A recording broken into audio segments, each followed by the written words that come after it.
Ay, magandang araw sa inyong lahat. Welcome ulit sa aking channel, especially doon sa ating mga masugid na taga-subaybay, mga subscribers natin dyan, at mga followers sa ating FB page na ATTY Elvin. Magandang araw. Ito naman sa mga bago. Marami tayong mga bagong subscribers and followers. Welcome dito sa aking channel. And scroll around, no? Baka may mga videos pa kayo magustuhan maliban dito sa yung currently na pinapanood nyo ngayon. I have, I think, around 400 videos already na naka-upload dyan. So, pag-uusapan natin yung mga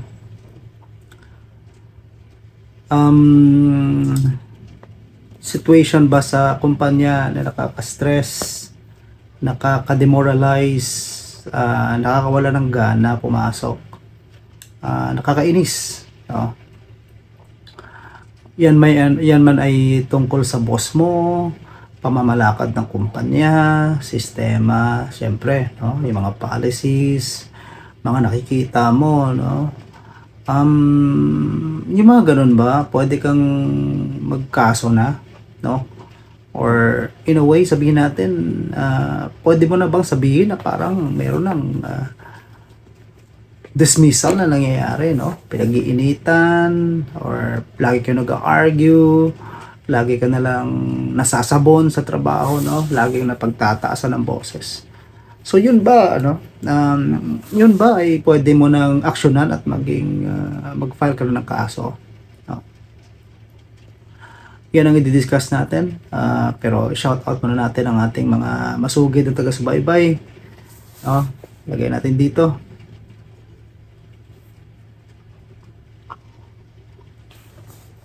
Now, to discuss yung binanggit natin mga scenarios, of course, pag-usapan ulit natin ang doktrina ng constructive dismissal, yung burden of proof, no? Yung right to security of tenure, and of course, yung mga scenarios na yan na evidentiary in nature, pag-uusapan natin yan. And bago natin i-discuss isa-isa, i-load muna natin ang ating intro for ATTY Elvin.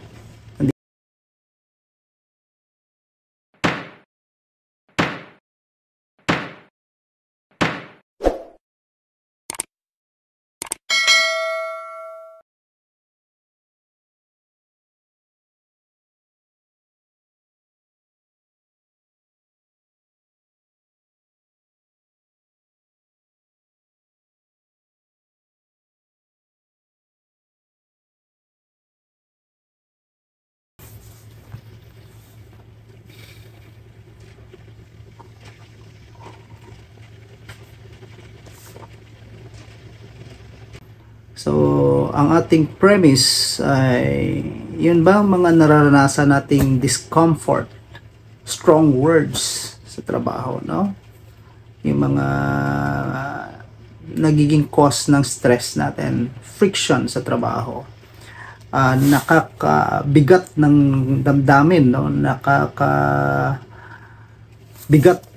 sa pagpasok sa trabaho. Parang hindi ka excited pumasok sa trabaho, paggising mo parang nako, ito Monday na naman, may pasok na naman, makikita ko na naman yung kinaiinisan kong tao sa kumpanya, makikipagplastika na naman ako, di ba? Yung sistema na naman namin sa kumpanya, mararanasan ko na naman ulit, makikita ko na naman yung mga problema namin doon. So malamang mapagtataasan na naman ako ng boses ngayong araw na to. Arguments, no, sa kumpanya, sa boss mo, sa may-ari, no, sa management. Question, ito ba ay pwedeng masabihin na rason para mag-file ka ng kaso laban sa kumpanya?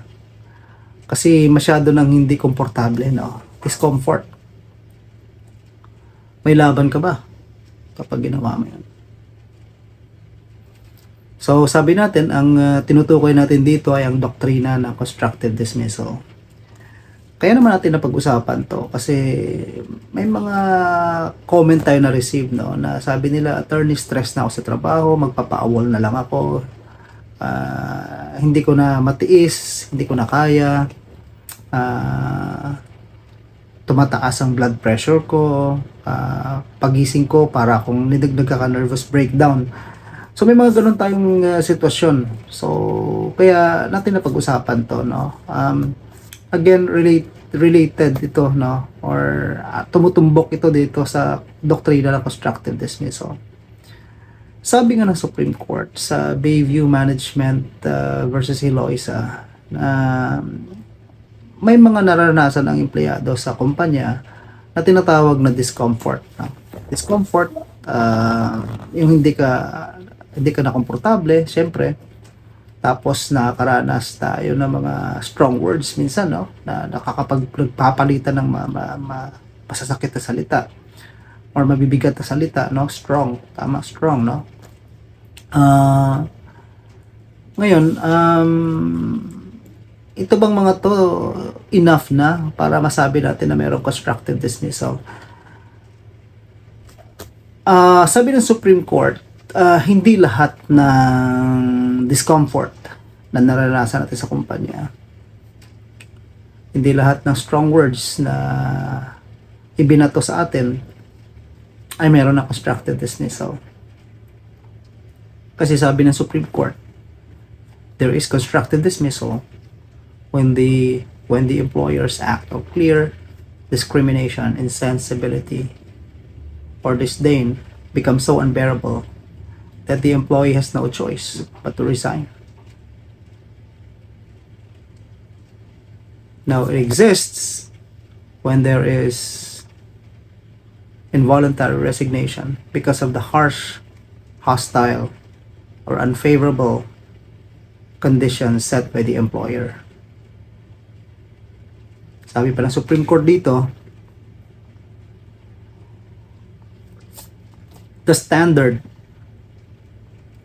for constructive dismissal is whether a reasonable person would have felt compelled to give up his position, his employment, under the circumstances. So yun ang sinasabi ng Supreme Court dyan para magkaroon ng constructive dismissal. So dito rin sa kaso na to, sinabi ng court na hindi lahat ng discomfort na naranasan mo sa kumpanya mayroong constructive dismissal. Hindi lahat ng mabibigat na salita, hindi lahat ng strong words na ibinato sa iyo ay meron na agad constructive dismissal. Kasi normal daw yan, sabi ng Supreme Court, sa isang employment na may ganun talaga. Kasi human interaction yun eh. Sa human interaction naman, hindi naman lahat kailangan pa-sweet, di ba? Hindi naman all the time ibebe ka dyan sa loob ng kumpanya, no? Because we are all adults in a work environment. We just want to have to achieve a particular objective, no? Yung organizational objective, yung goals, no? Gusto lang ma-achieve ng kumpanya yun. Yun ang gusto natin ma-achieve sa ating organization. So, syempre, bilang tao, mayroong varying views, diba? Yung points, yung position, yung pananaw, magkakaiba eh. So, we talk to align yung thoughts natin into one direction. Kung tayo ay sa isang kumpanya, sa isang organization na may goal tayo na gusto ma-achieve, no? And in talking, in discussing, we are coming from several different backgrounds. So, merong iba dyan na ito yung pinanggagalingan nila, ito yung standards na nakikita nila. So, yun ang pinaka-springboard nila when they make a decision, when they make the discussion. Yung iba naman, sa ibang background, no? So, kaya hindi may iwasan na merong strong words minsan, ano? May mga iba naman na personality nila hindi kalmado. May iba na medyo gigil, no? May iba na medyo laid back. May iba na medyo slow. So, iba-ibang mental framework na pinanggagalingan, iba-ibang approach, iba-ibang delivery. So, somehow, along the way, hindi maiwasan na merong misunderstanding dyan. Pero sabi ng Supreme Court, yung mga ganun does not necessarily mean na merong constructive dismissal. No, especially doon sa mga empleyado na nakikinig. Kasi pagdating sa constructive dismissal, ang burden of proof dyan ay nasa empleyado na patunayan na merong dismissal from employment. Kasi take note, ang constructive dismissal, kapag i-final mo yung kaso na yan, you're actually saying na merong illegal dismissal. So, sabi ng ating Supreme Court, before question of the legality or illegality of the dismissal is addressed, no? The fact of dismissal must first be established. So, ibig sabihin, bago natin pag-usapan kung legal ba o hindi ang pagtanggal sa isang empleyado, alamin muna natin kung tinanggal nga pa talaga siya. So, sa isang constructive dismissal situation, napakahirap kasi wala ka namang papel dyan na maipakita na tinanggal ka. Ang kadalasang pinanghawakan mo na dyan na tinanggal ka na ay yung trato sa'yo na feeling mo. Diba? Feeling mo. Ang tanong, kung ano bang feeling mo, yun ang magiging feeling ng arbiter. Yun din ba ang magiging feeling ng commissioner? Yun din ba ang feeling ng mga justices sa Court of Appeals, sa Supreme Court? Yan ang tanong. Diba? So, in the end, ikaw ang magbibigay ng patunay ko. Ikaw si complainant, ikaw si employee na meron kang constructive dismissal. So, paano mo nasabi na yung nararamdaman mo, yung stress mo, yung trato sa'yo, ay constructive dismissal na? Paano mo nasabi?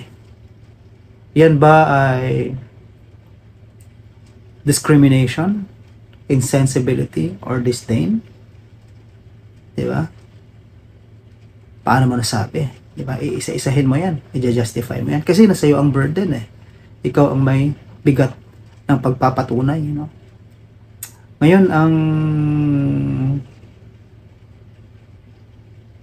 harsh condition, hostile working condition, yan ba ay sinet ng employer? Paano mo nasabing harsh? Paano mo nasabing hostile? Diba? Ang dami mo dapat sagutin. Ang dami mo dapat patunayan. So, kapag ito ang kaso na final mo, iisa-isahin mo yan. So, magre-recall ka dyan ng mga incidents. No? Magka-capture ka. And napakadelikado rin kasi, una, puro verbal halos yan. Wala namang written na ganyan na harsh, hostile environment, diba? Hindi naman in-writing niya na, dear employee, starting tomorrow, I will remove your office table and replace it with the one that is not comfortable. Wala namang ganun kasing memo. Dear employee, starting tomorrow, I will start saying bad words to you. I will insult you. I will abuse you. Wala namang ganun So, pag sinabihan ka kasi ng abusive words, pag sinabihan ka ng mga masasakit na salita, no? Hindi naman kadalasan na document yan. Pag sinabi mo yan sa husgado, verbal lang din. Diba? And sabi natin,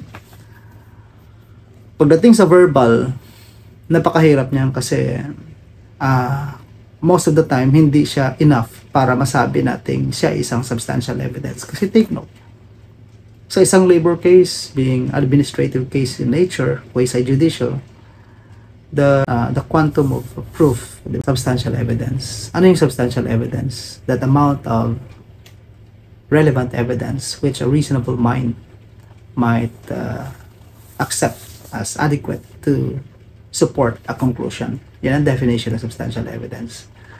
So, ang ibig sabihin, i-shoot mo lahat doon substantial. Substante na ba to? Na harsh ito? Substante na ba to na discriminatory itong ginawa sa akin? Yung stress ba na naramdaman ko, naranasan ko? Substante na ba yung ganitong kwento para mapatunayan kung yun ay amounting to constructive dismissal? Ganon ang mental frame ng isang empleyado na gustong mag-pull ng trigger or mag-file ng complaint for constructive dismissal dahil sa kanya mga naranasan sa kumpanya. Kasi sabi nga ng Supreme Court dito sa Bayview Management, para maging constructive dismissal ng isang strong word sa'yo, dapat wala siyang palpable reason. Walang rason kung bakit sinabi sa'yo ang strong words. Basta gusto ka lang talagang i-degrade, doon siya nagiging constructive dismissal. Pero yung tipong nagsigawan kayo dahil lang sa iba yung approach mo sa trabaho, iba pag-intindi mo, iba pag-intindi niya, medyo alanganin yon kasi hindi siya intended na i-degrade ka. Kung nagtaasan kayo ng boses, nagtaas siya ng boses, may palpable reason siya kung bakit. Because gusto niyang i-insist yung alam niya na meron doon sa trabaho na yun. No? So yung ganun.